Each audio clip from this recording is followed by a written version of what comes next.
everyone. Welcome to another episode of Sideline Banter, brought to you by Women of Fantasy Football. I am Sam Holt, of course, joined as always by my wonderful co-host, Derek Tate. Tate, how are you? We are kicking off conference championships. We are this close to knowing who's going to be in the Super Bowl. Are you ready?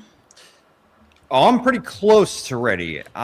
Sam, we've been recording together for like 6 years, something like that? Quite some time? Gosh, yeah, it feels like longer than that, actually. I know it's that difficult to get through every episode with me. It's really a chore. I get it. But I will say that this was the first time in 6 years after you going 4-0 in the divisional round picks and me going 2-2 that I was not excited. I was indifferent about how to feel about jumping on the microphone while you run your victory laps around me today. Does that mean that you think I'm a petty person, that I want to pour salt in the wound because my picks panned out and yours didn't? Because that makes me feel bad. I thought I was a nice co-host with you. Yeah, you are. And that's the thing, is you were one of the nicest, most positive people in the world, which is why I didn't feel like you were going to dance on my grave. But I saw the little subtleties on some of the social media posts, which, by the way, go ahead and follow us. But yeah. You went 4-0, I went 2-2. You whooped me last weekend. So I got to try to get back at it this week. I did. You know what? This means, you have less chances to be wrong this week because there's only 2 games. So that's positive, right? Always the optimist. I'm a glass half full kind of person. Joseph always being encouraging in the chat. Does Tater think Sam is more petty than his petty parlays? Solid question, Joe. Yeah, I mean, why don't you just run with the segment this week? Petty picks from Sam the Prophet. So. See, I think that if anything, this should make your petty parlays this week even more spicy because you are also bitter. Very perhaps, just a little bitter. Quite bitter, and even my kids got one of the picks right, and I missed. I let them pick everything, and Bills. Broncos becomes Buffaloes versus Horsies very quickly. Yes, and of course they both went with the Horsies, and the Horsies won, and you won. And I do all of this analysis, and I believe in my takes. And the women in your life all just know more than you. They all steamrolled me. Yes, they all did. Little to large. All right. Well, before we go into more of that, because there's plenty for us to cover in the conference championships, we've got injuries to talk about on both sides, so lots to cover there. There's, of course, news around the NFL, and most of it having to do with coaching changes, signings. The Titans have officially hired Robert Saleh as their new head coach. So I had to make a table, and I should have made a graphic that I could just pop in here, but I have too many jobs and I lost time. So we'll have to just run through all of these. But in terms of all the vacancies and then all the coaches that are now still available looking for work, we've officially got Jeff Hafley is hired for the head coach as the Dolphins. John Harbaugh, officially the head coach for the Giants. Kevin Stefanski, officially the head coach for the Atlanta Falcons. And like I just said, Robert Saleh is now the head coach of the Titans. Still available, and with further news Monday morning, Sean McDermott is now looking for a job as he was fired by the Buffalo Bills. Ravens still looking for a head coach. Browns, Cardinals, Raiders, and Steelers. Although, after watching the college football playoffs and the championship last night, pretty sure we all just saw the Raiders' #1 quarterback have a wonderful win. So at least there's that for the Raiders. They've got that going for them. The #1 pick and Tom Brady, and just salivating over Mendoza's performance in that game. So pretty awesome. It's more so Mendoza's answers that I think get Tom Brady probably juiced up, right? I mean, he's just so sweet and endearing. And he's just, talk about someone that's just happy to be there. He is absolutely happy to be there. I think it's going to be an interesting dichotomy of his personality against Raider Nation. But maybe, it's like salty, sweet, sweet and sour. It could go together. So who knows? I think it could end up being a perfect fit. Well, we'll definitely see how the rest of the draft process plays out. But I mean, Dante Moore returning to Oregon certainly feels as if Mendoza is the runaway 101, and the Raiders have a glaring need at quarterback. So it certainly makes sense, and I think it's a foregone conclusion unless something wacky happens that Mendoza is probably going to be the #1 overall pick. But Sam, I know that we have to talk about. You mentioned Sean McDermott lost his job on. We got to talk about this Bill Broncos game. Yeah, we do. Got to. And Sean McDermott also being fired. Yes. So, first off, I saw on the show headline, Brandon Cooks, was it a catch? What are your thoughts on that? I think if one catch is a catch and the other one isn't, it is a catch. I mean, I honestly wish, and this is something that I think that hopefully can start to be addressed as technology continues to improve, because you've got the sky cams that are now zooming in to the inches on whether or not a ball was advanced, and you can at least see that from the cameras. We have cameras everywhere. Can we not zoom in and at least use some level of tech to throw percentages and radiuses on ball completion in hands as well as body parts down on a field? I feel like we should be able to get there by now, where it doesn't have to be in the hands of the refs and up to people's discretion, where anything can be misconstrued. There has to be some level of the video portrays this level of accuracy. We're going to rely on what the camera is showing more so than what I feel versus what I called. And I don't want to sound wrong on TV, which it sometimes feels like why calls don't move, at least because we're emotional as we're watching the game. That kind of feels like what's happening most of the time. I can understand your desire to want to streamline the process, involve technology a little bit more. I think transparency into the conversations, what are going on with, New York and the referees that are on the field. Sure, that would all help. But Sam, I think it just takes away from the real issue here. Yeah. Is the Buffalo Bills fell short again. And Josh Allen, and we love him. He is an ultra competitive, charismatic superhuman on the football field that does things that constantly make you marvel at him. But there's no way that you can convince me that this game in particular, not all of the playoff games in the past, but this one in particular, Josh Allen cost them the game. Yeah. And it's his turnovers, and we kind of chatted about it multiple times, that when he has to put on that cape, it's going to be a little bit feast or famine. And there's going to be some peaks and there's going to be some valleys all in one game. And we saw them. I thought Josh Allen made a bunch of great plays to keep the Buffalo Bills in that contest against the Broncos. I think the fumbles and the one interception. I mean, certainly the Cooks one is, I don't really put that on him. It was a little underthrown, but I'm not gonna kill him for that one, because that was just a great play by Jaquan McMillan, who's probably now going to be, a popular name in the Denver area if they go on to win to the Super Bowl here in the coming years. But ultimately, Josh Allen, it feels like a guy on the Oregon Trail trying to get to the destination, and something keeps going wrong every damn time he gets in the playoffs. And this year, the biggest obstacles that are generally in the AFC that have held him back, and namely Patrick Mahomes and Joe Burrow, weren't there. And it was there for the taking. This game, the Buffalo Bills could have won, but you can't turn the ball over 5 times. You can't. No. The quarterback can't account for 4 of them. No, you can't turn the ball over that much. But I also think that, there's a lot of discussion too with McDermott's firing that, Brandon Beane, the GM, should have been fired. Well, instead he was promoted. So that's a little bit awkward too, because it seems like they can't pick up pieces to help facilitate Josh so that he doesn't have to, as they say it every 5 minutes on the broadcast, put the cape on and save the day. I feel like they're asking too much of him, and he continues to take on too much for himself, and he's causing errors for himself where he has to continue to scramble and do these different things. He needs more weapons than, I love Brandon Cooks, but he needs more than him to try and save him on a lot of these things. And Cooks has been great during the playoffs and had some brilliant catches, but I shouldn't be calling that name out as a top receiver for Josh Allen. There should be more pieces put around him to make him more successful.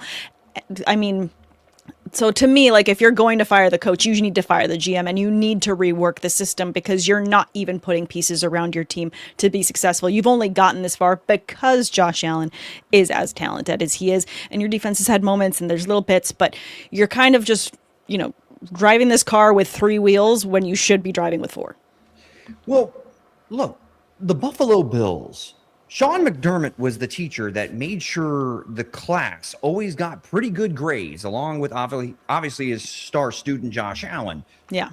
But he gets fired while Brandon Beane, who is the administrator, who basically makes budget cuts to funding and curriculum and all the other things that go into the environment of that Buffalo Bills classroom, not only does he keep his job, but he gets a promotion. Yeah, like it doesn't he make got promoted to principal. Like, I think that this year it was more of a roster problem. Yeah. And even last year, it felt like a roster problem. Brandon Beane selected Keon Coleman. Sam, Keon Coleman multiple times this season was a healthy scratch. Yeah. And Brandon Beane also reportedly had the opportunity to acquire Jalen Waddle for a 2027 first-round pick and did not do so. I get that it's a hefty price to an in-division opponent. But you got to play to win the game. You got to put some skin in the game in order to get it. It doesn't make sense. I completely agree. When you are this close and you just have one position that is a glaring need and you have a Josh Allen at quarterback at the peak of his powers, you push your chips to the center and you live if you don't get the job done, because at least he tried. But to not make that deal and roll into this game with like Shakur and Brandon Cooks and Mecole Hardman as like your top 3 receivers is inexcusable, in my opinion. Brandon Beane keeping his job and getting a promotion just feels like organizational malpractice. And just as a contrast, and because I absolutely love this woman, but Carly Ursay-Gordon, the way she's running the Colts, when they were looking at the roster before the trade deadline, and they said, we want to fix this position, we want to fix our corner, we want to fix this, and then she said, they came to her and they said, we're thinking about, making a move here. And she said, well, do you want to Band-Aid fix the problem, or do you want to fix it for long term? And they said long term. She said, okay, then go and do the deal. And they went and got Sauce Gardner. Now he went and got hurt, but that's at least ownership and leadership taking initiative of saying, we have a gap. Do you want to kind of fix the problem, or do you want to really fix the problem? And you don't have that solution minded leadership with the Bills right now. It doesn't look like it, because to your absolute point, and I totally forgot that even Waddle was on the table for them and available, because I've kind of forgotten about the Dolphins this season, to be honest. So it would have totally saved Waddle's fantasy value as well. That would have been huge. Can you imagine if that trade had gone through? That would have been a huge spike for fantasy. That would have been really nice from a fantasy football lens, but we keep coming back to Josh Allen, and it's we love Josh Allen, right? We love him, and we want him to. We want to see him win. We know he's been running into the boogeyman that is Patrick Mahomes every postseason, and I think, Sam, why you saw Josh Allen and some of the other veteran players teary-eyed, they're devastated because they knew that this was their best chance. It was, and I don't want to put him in this bucket yet because Josh Allen is too great of a player to ever just rule out.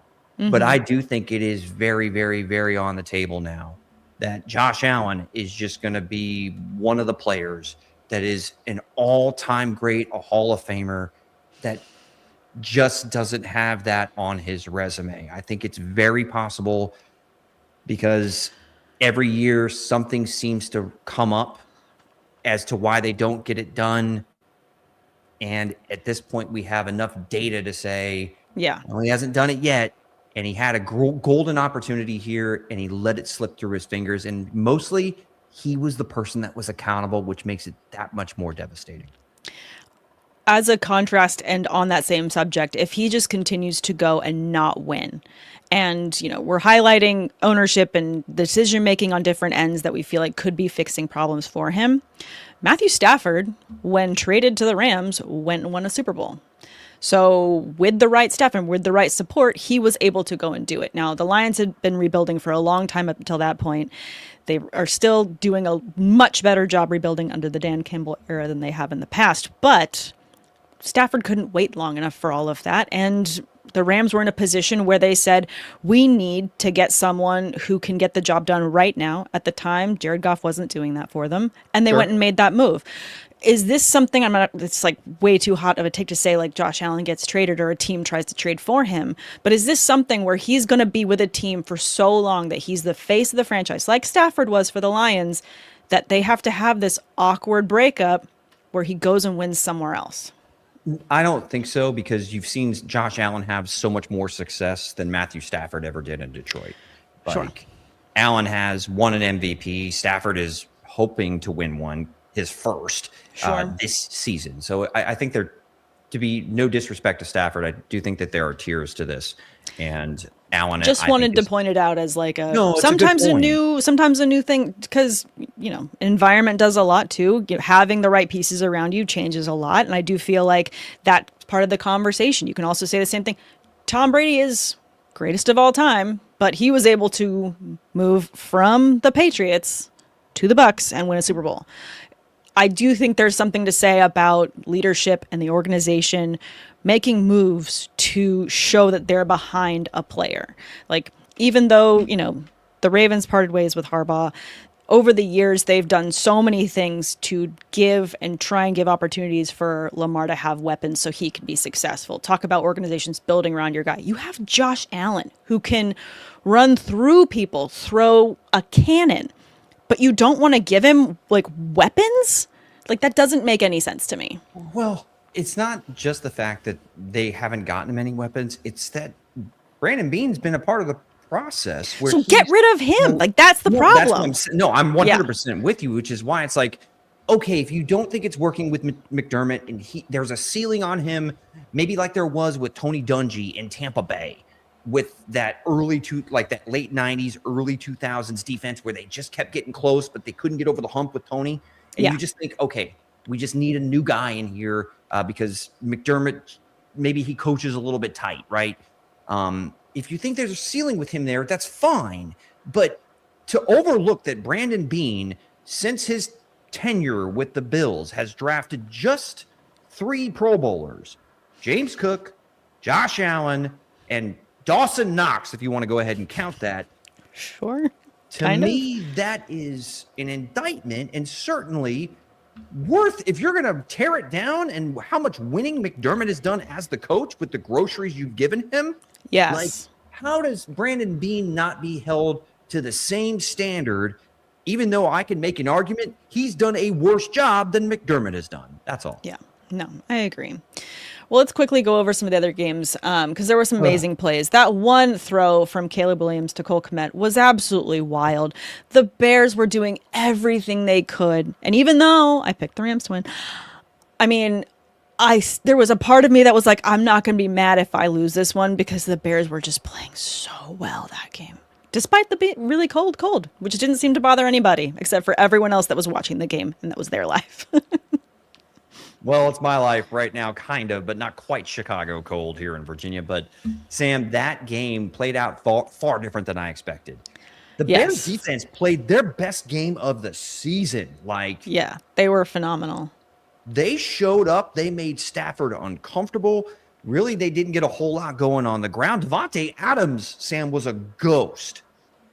He was virtually made no impact in the game through the first 3 quarters. He made one catch in the 4th quarter, and I think 1 catch in overtime. It was a great catch, but still, the Bears defense showed up in this one. And I even thought Caleb Williams and the offensive line looked pretty darn good at times. Yeah. But the accuracy issues, the putting the ball in harm's way was something that basically kept this thing really close throughout the entire contest. Matthew Stafford played a cleaner game than Caleb Williams did. But my goodness, Sam. Yeah. In Madden, when you take your quarterback and you sprint 20 yards in the wrong direction and you heave it up, it never works. And somehow, in this moment, with the season on the line, it lands in the chest of Cole Kmet, and the place erupts, and somehow the Bears go full Chicago Bears. In the overtime period, it looks like they have all the momentum. They're starting to drive. And then there's a miscommunication between DJ Moore and Caleb Williams on that final interception, which gave the Rams the ball. They get it. Bears never see it again. They end up going home. Yeah. A wild game. An absolutely wild game. And to your point, Stafford playing a pretty darn clean game. He was sacked 4 times. So going back to you saying that, there was pressure consistently on Stafford throughout that game from the Bears defense, who were also phenomenal. I think it was obviously the interceptions that really kind of put it away, I think, for the Rams, and kept them in the game from some decisions that, didn't need to be made. And I think it was McVay himself that said after the game, he's like, I need to be coaching better next week. Like, it was the players that kept us in this more so than I did, which I think is also, good. It's great when the coach can be, accountable in media as well, and, give props when they're due to the team that keeps them in it and these different things. I love that personally. But, Kobe Durant, 2 interceptions, Cam Curl, another interception. Yeah. I mean, those were phenomenal plays that, when you're playing in those conditions and you are the away team, that's what injects your offense to go out and continue to push the ball downfield. So that was really what did it for them. And Chicago's been great at interceptions all season long. This was one game where they didn't get any. That could have been one other thing that would have helped them if they could have just done a little bit more on that end. But man, I think Bears fans, it was heart-wrenching to see them, after the game, but also you got to be excited if you're a Chicago fan to know that this is the caliber that you're dealing with going forward, and knowing that this is how much you were able to build in a season and how much Caleb improved. I mean, his confidence on the field looked so much different this season than last. So going into year 2 with Ben Johnson, you got to be excited. There's a lot of room for optimism for the Chicago Bears entering the 2026 season. Caleb Williams, watching him play, while some of the footwork and playing on time, some of it drives you nuts because it's so inconsistent. But obviously he does some brilliant things that basically is reserved for either Josh Allen or Patrick Mahomes as far as athleticism and, arm talent. He's so much fun to watch. Sam, it's like a student that is smart, and he can he just kind of coasts through some of it, it looks like, and he looks like he's maybe not taking it seriously or not always, but always fully dialed in. But you hand him a Rubik's Cube and he solves it in 2 seconds. There's just a level of brilliance to some of what he's able to do that if he ever is able to put it all together, and I do think that Ben Johnson will probably be able to crack that code. Oh, yeah. Bears could be very, very, very dangerous. I think better days are ahead in Chicago. Absolutely. It's got to put a lot of fear in that division as well. I think seeing the success that they've had and what they're able to build on, and other teams, Packers fell short. I think a lot of people feel like Love is not the answer. JJ McCarthy injury for the Vikings there, absolutely brutal. I just think there's a lot of hype and excitement behind the Bears right now, and that's not something this division ever wanted to hear. Yeah, I'm pouring one out for y'all, Chicago. Yeah. And Josh Allen. And Josh We'll Allen. see you And later. Brock Purdy. We're not even going to talk about CJ Stroud and Brock Purdy, you guys too, though. Yeah, it's to all been of a you fun guys. season for not a happy ending for all 4 of those quarterbacks, but no. I mean, the other 2 games, not nearly as tight as the ones that we just discussed. Seahawks absolutely obliterated the Niners. This, to me, that game, and maybe that's going into talking about the Broncos as we're going to lead into the championship matchup. I feel like we've had, how many years have we had the total games that we had in season? We're at 17 games now?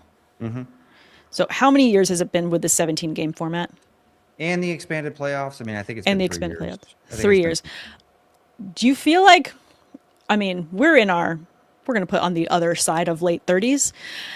When you are trying to marathon something, you start to get gassed if you keep doing the same thing over and over again. Do you feel like we're starting to hit that time? Because the sheer volume of injuries for players this playoff season has been huge. The detriment and the wear and tear, I think, is a huge part of why so many teams have lost so many players this playoff season. And I'm wondering if this is just going to continue to get worse as players continue to try to get used to this expanded format?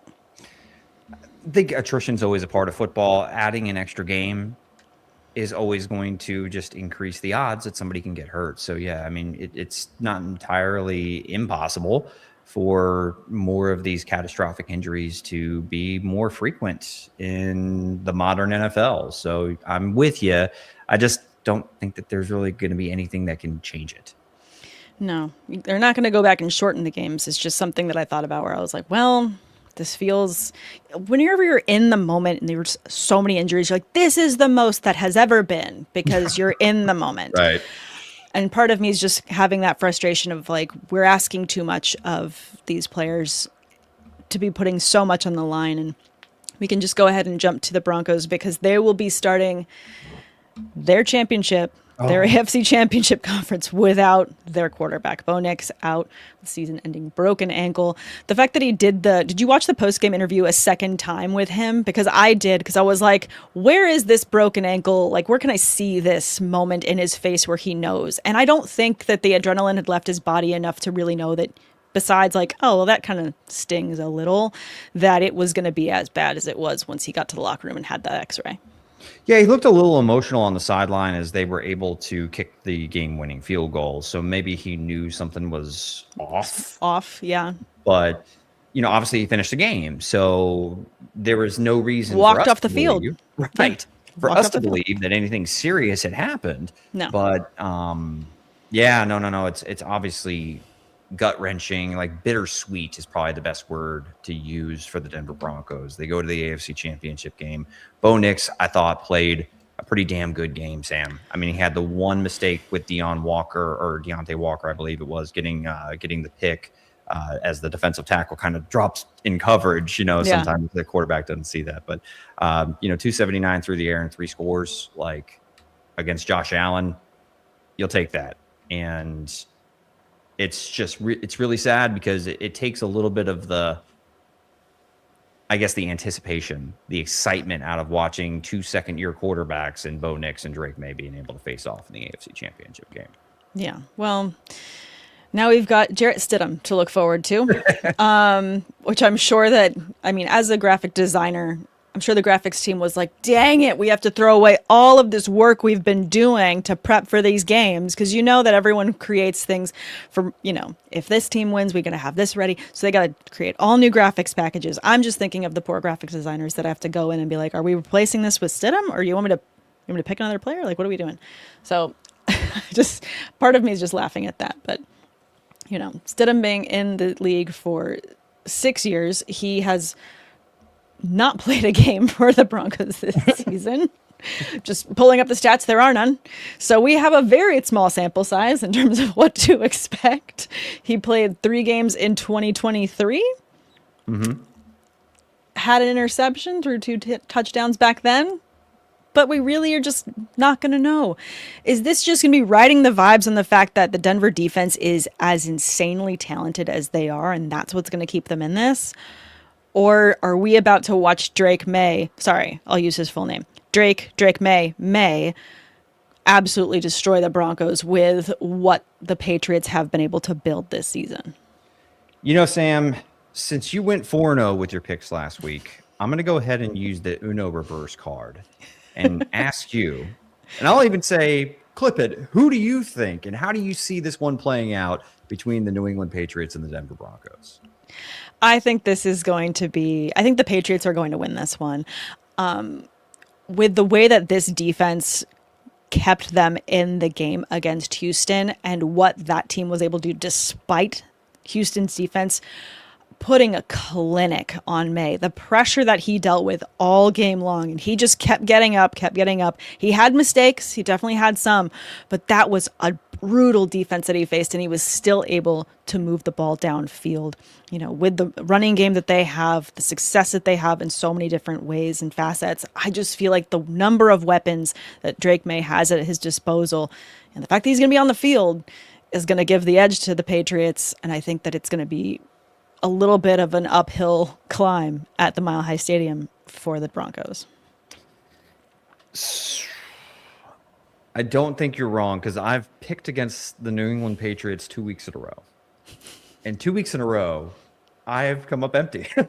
Yeah. So I will say, just as everybody probably expects, New England is going to be favored in this game. And for good reason, because you lose Bo Nix, you have Jarrett Stidham, all that, right? Sure. I thought, though, Josh Allen was forced into some mistakes by this Denver pass rush. And 2 games in a row, Sam, we have seen Drake May get sacked a handful of times. And I know that he's faced 2 other, good defenses and obviously an elite pass rush last week in the Houston Texans. Denver's pass rush is just as good. I mean, maybe you can argue maybe they don't have the top-end talent. Benito's maybe not as good as Will Anderson, whatever. Either way, they can pin their ears back and get after and hurry up Drake May. That's how, if the Broncos keep it ugly and force Drake May into some mistakes like they did with Josh Allen, I do see a path where this could get really ugly, and then at home, anything can happen. That being said, though, I don't believe in Jarrett Stidham. Sorry. It's okay. I'm sure he's not going to, I respectfully don't think he's going to listen to the show, but say what you will. But, so I have my doubts about him, who has had no playing time this year, Sam, being able to come into this moment against a very good opponent in a defense that's playing really good football. I mean, they've done a great job against C.J. Stroud and Justin Herbert in consecutive weeks in the playoffs. Like, tip of the hat to Mike Vrabel and that New England defense. So I'm not confident that Stidham's going to be super efficient through the air. And while I love the offensive line for the Denver Broncos, I don't think that they have a dominant running game right now. So offensively, what am I going to get from them? I don't know. And even if Drake May makes a couple mistakes, I think he's going to be able to overcome those, just because I don't think the Denver offense is going to force New England into situations where they're going to have to feel uncomfortable, because I don't think they're going to be able to score many points. So I'm going to go with the New England Patriots as well. What's going to be your score then? Oh, you're doing the Price is Right thing to me again. Well, okay, you can see in the chat. I might change my score just depending on what you do. But I'm on your game. Yeah, you've caught what I've been serving. Yes. Okay. So what's going to be the score then? If you feel like the Patriots are going to win, but it's going to be messy, are you thinking it's going to be close? I'm gonna, I just don't think it's gonna be a super high scoring game. I'm gonna say 23-10. Okay. Patriots. Some field goals in there. I could see that. I'm going to go 27-21 Patriots. And just another note for the Broncos, and not that I think it's going to necessarily save the game or change my pick. Broncos are expected to designate J.K. Dobbins to return from IR in preparation for the championship game. Could be good. Which is going to be great. And to your point, the running game is solid. The O-line is solid. Could also lean towards a lower scoring game if they're going to be draining clock with a lot of rushing yards on both sides of the ball. So I do feel like the Patriots walk away with this one, but who knows? I feel like when we both agree on a pick, it's a little bit doomed, but not exactly sure. I know everyone else is also in the boat for. We love Drake May. Everyone loves a double name. It's almost as bad as someone with 2 first names. I have not joined that party yet. I don't know if I will. It's a bit of a mouthful. I'm not going to lie. I kind of stutter over it, but I power through. All right, let's talk about the NFC Championship game. Obviously mentioned earlier, the Seahawks absolutely trounced the Niners. I'm so sorry to all my friends that are Niners fans, but the Seahawks went out and put a clinic. The defense did, at least. And Sam Darnold didn't make too many mistakes. But the Rams also went out there and they got the win against the Bears. So this one, I think, is going to be the absolute game to watch, because this is Sean McVay's brilliant mind against a Seahawks defense that will make grown men cry. I mean, that's just been what they've been doing all season long. They have been putting hurt after hurt on so many teams, on so many quarterbacks, and so much pressure. Can Stafford stay up long enough and get completions to his amazing receivers? Puka Nacua, is a credible receiver. Devontae Adams, when he's in the red zone and he just gets touchdowns, also fantastic. They have a multitude of tight ends, and they've been running multiple tight end sets. But this pass rush is crazy. I don't know. it's going to be a close one in my opinion. I can see this one being certainly closer than the AFC tilt. And these two teams know each other very well. The Niners and the Seahawks knew each other very well. Yeah. I do think if you would have asked me this maybe 2 months ago, who I thought the better team was, I probably would have said the Los Angeles Rams, just because I trusted Matthew Stafford a little bit more than Sam Darnold. And while that may still be true, Sam, I can sit here and kind of say that I don't think the Los Angeles Rams have looked all that good this postseason. They've gotten a little lucky. A little bit lucky, but and they've made plays when they've had to, right? But, sure, yeah. And I don't want to take anything away from their defense making the plays that they've made, but they barely got past the Panthers, who backed their way into the NFL playoffs, right? Absolutely. And then, they damn near gave that game away against the Chicago Bears. There was a lot of arguments that they were not giving the game away, but they were making it closer than I think that any Rams fan would have wanted to see. But it's also because the Bears were just so good at putting pressure on Stafford. And that's my point. I feel like the Seahawks are going to be able to put an immense amount of pressure on Stafford. And if he has to face that another week, I don't know that they're going to be able to pull a rabbit out of a hat and fix any mistakes that he makes. Of course, on the other side of the ball, you have Sam Darnold that we have to talk about. Yeah, I just think that right now the Seahawks defense is so locked in. They're playing so fast. And, you saw what they did to a 49ers team that just went into the defending Super Bowl champions' house and beat them. While the Niners, we get they were banged up, they were still good enough to beat the defending Super Bowl champions on the road. And the Seahawks just made them look like a junior varsity team. They did. So I'm worried about Stafford not being able to sustain drives, and I'm kind of wondering if they have a plan for Puka Nacua that looked similar to what the Bears just did to him, and they're able to apply more pressure on Matthew Stafford. I worry a little bit. I think Stafford will keep him in it, but I'm actually leaning Seahawks. It sucks that they lost Zach Charbonnet. That is a bummer, but Kenneth Walker is certainly somebody that can step up. We saw him torch the 49ers to the tune of 116 and 3 scores. I don't think that it's a huge loss, even though he's a good player. I'm going to roll with the Seahawks, Sam, at home. This defense is legitimate. The Rams haven't looked right on offense. The only thing that makes me pause saying that, I'm putting all 10 toes in with full confidence, Sam Darnold. Well, on the Sam Darnold note, in this game against the Niners, he was only sacked twice. He didn't throw an interception. So at least there's that going into it. That has been the thing, though. I feel like if he can keep a clean game and keep those interceptions, keep those turnovers down, then this is absolutely the Seahawks game to walk away with. I feel like if Sam Darnold throws 1 interception, it can be forgiven. I think if he crosses that barrier and gets into 2, it's going to be a problem. It's just gonna, as soon as he crosses that line, I think it's going to kind of turn into quicksand, and he's going to get in his own head, and I think that there's going to be issues. Now, is that me trying to bury the lead on who I'm going to pick? Maybe a little bit, but I'm actually going to go with the Seahawks as well. I just think that this defense is absolutely insanely locked in.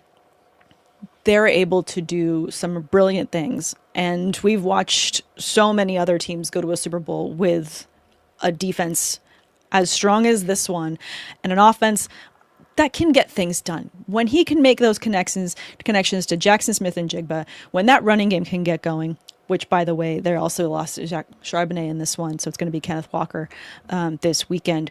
But when you can make this offense work, it does really well.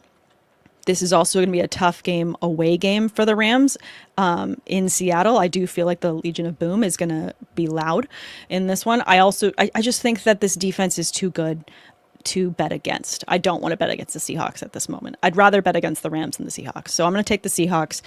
I think that I'm going to go a little bit higher scoring on this one. Patriots when I went 27-21. This one, I think I'm going to go 34 to 21. I feel like this is going to be something where the Seahawks come out there and they say, this is our Super Bowl, that we are going to go and grab it and take it from you. And I don't think that the Rams are going to be able to keep up. I'm going to go 27-20. Okay. Seahawks. And I want to go with the Rams.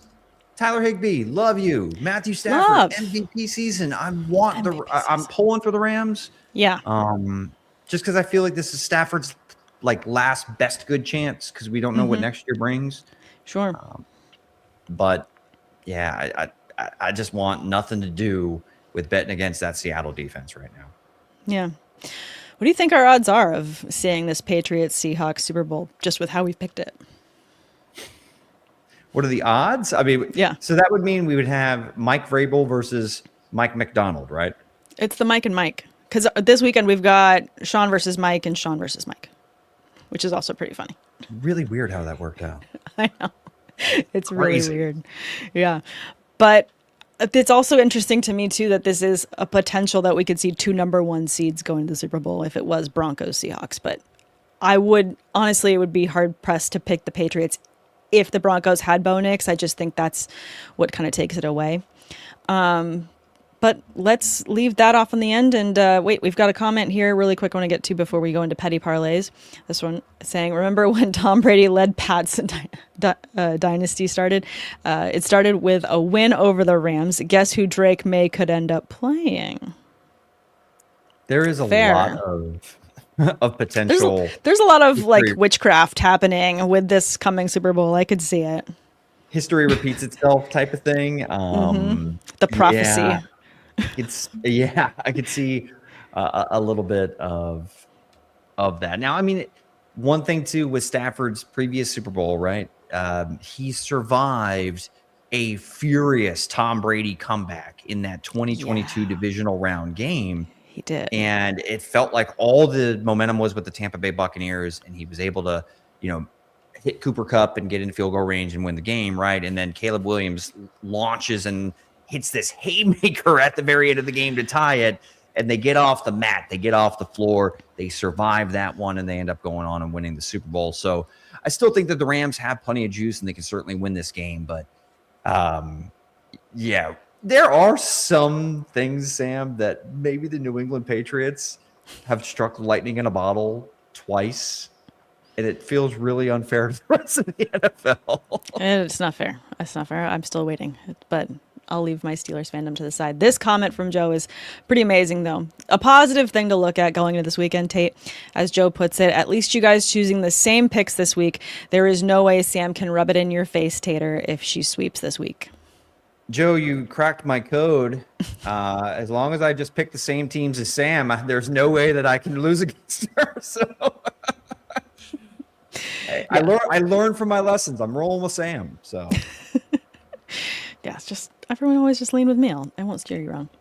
All right, let's go ahead and transition this over to petty parlays. We have 2 games to pick from, but I do feel like there's still so much left in the tank for so many players to have some fun, edgy bets for us.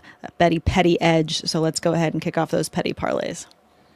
All righty, kids. Welcome to the Tater Parlay of the Day. For the conference championship round, count them with me. 1, 2, 3-leg parlay. That was not my best count imitation, but I digress. Sam, we'll go ahead and start with the one that feels kind of obvious. New England Patriots taking on the Denver Broncos. Broncos lost their starting quarterback. Don't think that the Denver Broncos are going to be able to generate much offense. So who does that probably mean is going to have a pretty busy day at the office? I imagine that is one Ramondre Stevenson. So Stevenson has been the preferred early down bell cow ball carrier through the first 2 playoff games. I see no reason why that's going to change.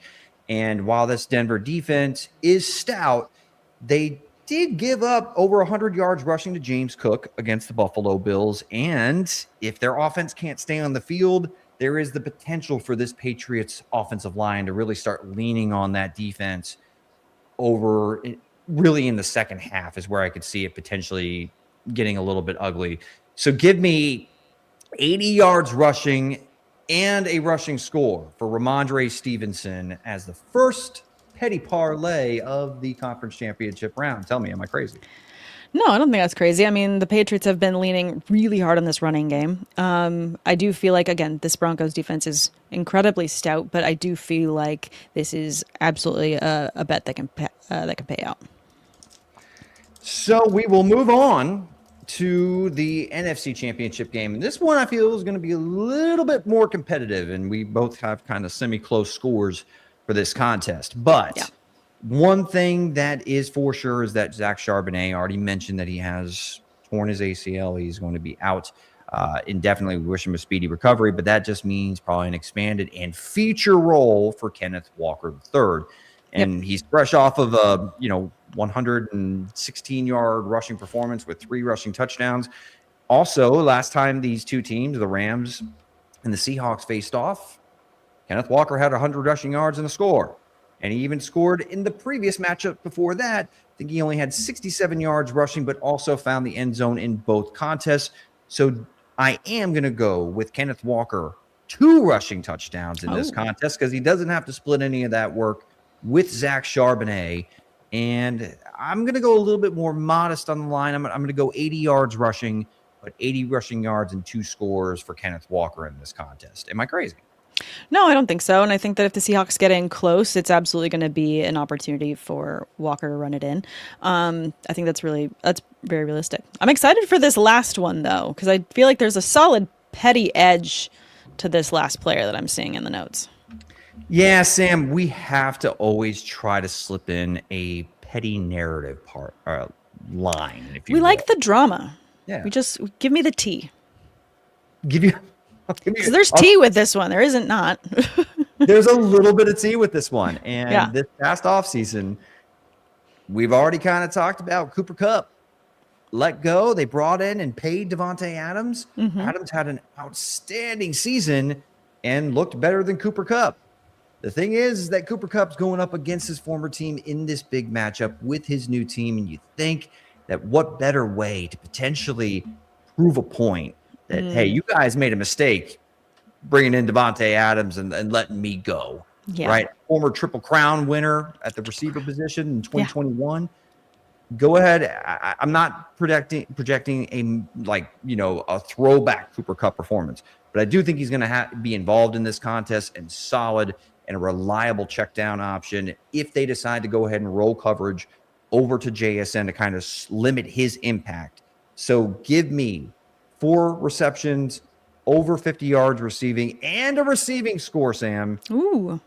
For Cooper Kupp. Cooper Kupp. I like it. That's a fun one to me. That's the kind of petty bitterness that I want in my bets when I'm looking at, like, who's going to spitefully go out there and score just because they want to prove a point. I'm a fan. Yeah, it took a while for us to get there. We're running out of players that are playing, against their former team, but we do have one. This is a solid one. This is a solid one. No, this one ticks all the boxes, of the bad breakup and new scenery. It's still competitive. Like, it does all the things for us. So, solid petty parlays, Tate. Yeah, thanks. Good luck this week, kids. I won't repeat the count, imitation because it was pretty poor first time. So, let's just get down to business. Good luck this week. All right, let's end the show this week with this question in the chat from Donnie. Do you guys like when teams with bad quarterbacks win the Super Bowl, like Sam Darnold might do because other teams are so good? When you look at the quarterbacks in the matchups this weekend, I mean, what we're talking about is we're talking about Drake May, who's having, an MVP chanting season. Still think it's going to go to Stafford. So you've got Drake May, you had Bo Nix and now you don't, and you have Sam Darnold. So we kind of have similar situations here in terms of MVP caliber quarterbacks on either side. And then on the opposite side, I guess if you were looking at the Super Bowl and you had both teams with quarterbacks where you're scratching your head, would be the Broncos against the Seahawks going into this one. I'm not mad about a team making it to the Super Bowl if the entire team has rallied to put up the performance out they have all season and make the argument that they deserve to be there. The Seahawks defense and the way that JSN has played this season, the way that every little part of this Seahawks team has played, I think is a very favorable argument for why they deserve a spot in the Super Bowl. You can make the same argument for the Rams. Everyone's played across the board in different ways. They've had to be really scrappy this season where they've, run into trouble against teams like the Panthers. The Broncos have found a way to make connections across the board in ways that, you only win the Super Bowl if the whole team is there, present, working hard. So I'm not mad if a bad quarterback makes it into the Super Bowl because that means that there's a big chunk of that team that's putting in a lot of that effort. So allow me to go ahead and disagree. No. I was just going to, with Donnie's claim that Sam Darnold's a bad quarterback. Yeah. While he does have a propensity to cluster his turnovers together when things kind of unravel a little bit, sure. Right? And pressure seems to affect him a little bit more than some of the other, I guess, marquee quarterbacks, right? Yeah. I think that there's a reason why JSN had a breakout year in 2025, and it's because of Sam Darnold. Yeah. I think Sam Darnold was the right quarterback for Clint Kubiak's scheme, ran it well. And Sam, a lot of what Sam Darnold was doing too, they had one of the most explosive offenses in the league because he's willing to push the ball down the field and get chunk plays. Mm-hmm. Like, I think Sam Darnold is a good quarterback. Like, sure, maybe he's not top 5, but do I think that you can make an argument for him for 2 consecutive years now? Mm-hmm. He's played really good football, winning really football. Yeah. Like, look at his win-loss record over the last 2 years. Yeah. Like, you can't convince me, it's just everybody else. Like, no, he's got to get some credit. Absolutely. And to all the points that you just made, the ones that we made earlier, where Josh Allen is a top elite quarterback, but he made so many mistakes in this last game. And he was the first one to say them as soon as he went to the podium in the post game. It wrecked your heart to watch him, do that. But you also appreciate him putting that on him, saying, I made too many mistakes. I didn't put ours in a place to win. Sam Darnold has made mistakes, but I do feel like it's those past experiences that he's had with these different coaching staffs that have given him the confidence to continue to push that ball downfield, and playmakers like JSN that keep him in it, and a defense that doesn't understand what the word quit means. I actually wonder if they sleep because I don't think that they know how to stop. That defense is the stuff nightmares is made of. Nightmare fuel, absolutely. for an opposing quarterback. Fortunately, Sam Darnold, he's on their team, so he didn't have to worry about playing his own defense. I would say, if I close my eyes, I can't picture Jarrett Stidham hoisting the Lombardi Trophy. I can't. I can't either. Sean Payton's a great coach. That would be, like, to Donnie's point, that would be something like, damn, I mean, Jarrett Stidham won the Super Bowl? Like, yeah, that would shock the living hell out of me. That would be absolutely shocking. Crazy. But hey, I mean, if Sam Darnold wins the Super Bowl, at this point, I would not be shocked at all. And I wouldn't even be upset about it. I'd actually think that would finally give him the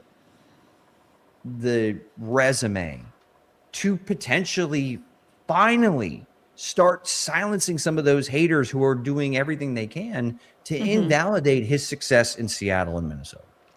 100% agree. Well, we're going to find out who's going to the Super Bowl this coming weekend. And guys, make sure that you tune in next week as we'll be covering the 2 teams that are going to the Super Bowl.